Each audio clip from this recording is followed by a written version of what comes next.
राजस्थान में चुनाव प्रचार के बीच आज प्रदेश कांग्रेस अध्यक्ष गोविंद सिंह डोटासरा के घर ईडी के छापे ने चुनावी माहौल को और गर्मा दिया है। ये छापे पेपर लीक मामले में मनी लॉन्ड्रिंग जांच के सिलसिले में मारे गए हैं।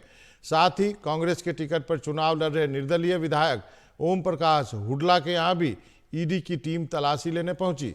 इसके अलावा ईडी ने फेमा के मामले में अशोक गहलोत के बेटे वैभव गहलोत को कल समन किया है। ईडी के इन कार्रवाई को लेकर के मुख्यमंत्री गहलोत बीजेपी पर जमकर बरसे। उन्होंने कहा कि केंद्रीय जांच एजेंसियों ने पूरे देश में आतंक मचा रखा है।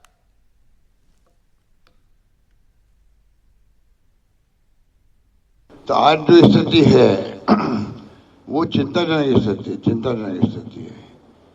सवाल पीसीसी प्रेसिडेंट का नहीं है, सवाल मेरे सन का नहीं है, सवाल है कि पूरे देश के अंदर आतंक मचा रखा है। दो कल हमने घोषणा करी, गारंटी की, एक महिलाओं के लिए गृह लक्ष्मी योजना, एक हमने 500 रुपये गैस सिलेंडर का एक्सपेंस किया। ये चाहते नहीं कि हम लोग कैसे महिलाओं को, पिछड़ों को, दलितों को, आम आदमी को राहत दें। कल किया और आज दो जगह छापे पड़ गए। एक पार्टी का मुखिया जिसको नोटिस भी नहीं दिया आपने, छापे पर पड़ते हैं।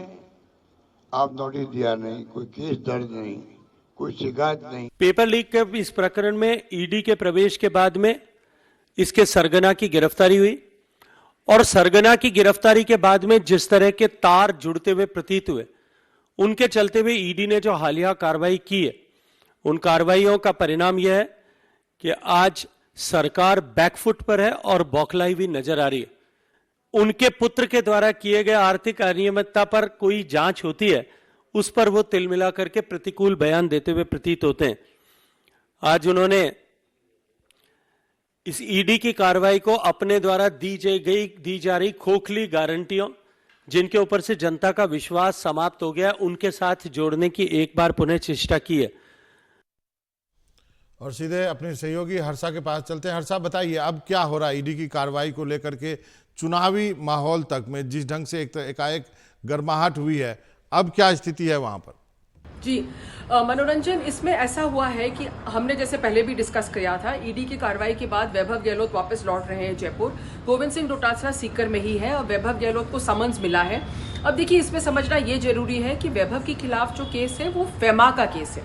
वो एक सिविल केस बनता है, 12 साल पुराना केस है और उसमें ये बताया गया है कि मॉरिशस से कुछ पैसा आया था एक कंपनी में, जहां वैभव का भी कोई कनेक्शन है। वैभव ने कह दिया है कि 12 साल पुराना केस है। अभी क्यों, टाइमिंग को लेकर उन्होंने सवाल किया। आपने सुना अशोक गहलोत ने क्या कहा, और मजाकिया अंदाज में उन्होंने ये भी कहा कि जहां तक वैभव का विदेशी मुद्रा से कोई लेना देना नहीं है और जहां तक वैभव का सवाल है, अगर उसकी कोई होटल है तो मेरे को भी वहां पर कॉम्प्लीमेंट में रुकवाए, ये उन्होंने कहा। लेकिन हाँ, सरकार हिली हुई है, सरकार को हिला दिया गया है। कांग्रेस प्रेसिडेंट के दहलीज पर अगर ईडी पहुंचती है तो ये बहुत बड़ी बात है। कांग्रेस ने उसकी टाइमिंग को क्वेश्चन किया है। दूसरी ओर जो बीजेपी है वो कह रही है कि जो यूथ से जुड़ा मुद्दा है, आप जो लोग एग्जाम देते हैं और फिर पेपर लीक होते हैं, और अगर इसके तार, पेपर लीक के तार अगर कांग्रेस के प्रेसिडेंट तक ही जा रहे हैं तो फिर ये एक बहुत बड़ा चुनावी मुद्दा बनेगा। आज एनएसयूआई ने कई प्रदर्शन किए, माहौल गर्मा गया है। आपने जैसे कहा, ये बिल्कुल फ्लैश पॉइंट है और चुनाव की जंग और राज्यों की जंग में ये चर्चा का जरूर विषय बन गया है। मनोरंजन, लेकिन यहाँ पे एक छोटा सा सवाल है। सचिन पायलट की भूमिका जो है, आप देखें तो उन्होंने भी ट्वीट किया है, एकदम गहलोत के साथ खड़े दिख रहे हैं, कांग्रेस पार्टी के साथ खड़े दिख रहे हैं, अपने नेताओं का बचाव करते दिख रहे हैं। ये आपके लिए क्या संकेत मानते हैं इसको आप? देखिए मनोरंजन, जब सचिन पायलट ने जून में वो पद यात्रा निकाली थी करप्शन के खिलाफ, तो उस टाइम उन्होंने ये भी कहा था, उनको पेपर लीक भी एक बड़ा मसला था और उन्होंने कहा था कि मैं ये मुद्दा को उठाऊंगा। बहुत अच्छा रिस्पांस मिला था उनको।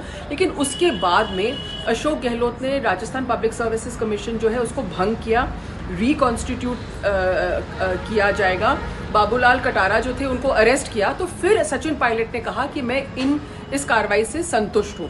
So it's very very clear that Sachin Pilot and Ashok Gehlot अब दोनों ये चुनाव मिलके लड़ेंगे। दोनों का पॉलिटिकल जो फ्यूचर है, सचिन पायलट का पॉलिटिकल फ्यूचर कांग्रेस के साथ है, वो काफ़ी क्लियर सिग्नल मिल गया है। और अशोक गहलोत भी सचिन को साथ लेके चलेंगे, क्योंकि इस चुनाव में युवा चेहरा, गुजर नेता साथ रखना जरूरी है। चलिए हर्षा, आपका बहुत बहुत शुक्रिया, आपने अच्छे ढंग से एक्सप्लेन किया इस पूरे मामले को।